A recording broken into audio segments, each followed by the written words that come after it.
ng ticket sa Cebu Pacific Online. Okay? So, sa hindi pa po nakakalam dyan kung paano nga ba bumili ng ticket online, ay tuturo ko sa inyo step by step kung paano. Okay? So, mas makakapili kayo, mas makakalis kayo kung ikaw mismo ang bibili sa pinaka official website ng Cebu Pacific. Okay?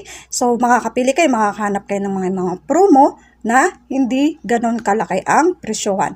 So, una pumunta lang kayo sa inyong Play Store at mag-download po kayo ng Cebu Pacific. Okay, so dito ito, type nyo lang po ang Cebu Pacific, yan.